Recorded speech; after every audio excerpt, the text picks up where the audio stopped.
Информационна кампания. Информирани потребители за прозрачни и достъпни социални услуги. Проектът се реализира от Асоциация Човешки права стъпка по стъпка с финансовата подкрепа на Община Варна.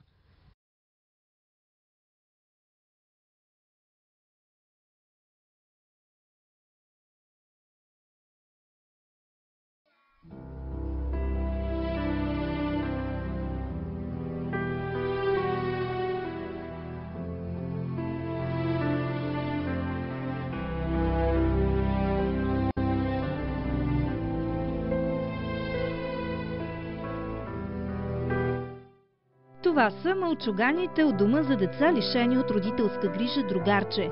Възрастта на възпитаниците на социалното заведение е от 3 до 7 години. За нас в дома най-важното е децата да получат емоционалните връзки, от които те толкова се нуждаят, сподели директорът на Другарче Татяна Кръстева. Община Варна и варненската общественост са съпричастни към проблемите на децата от дома, каза директорът Татяна Кръстева. Нямало е случай, например, по празниците, в който мълчуганите да не са получили необходимото внимание.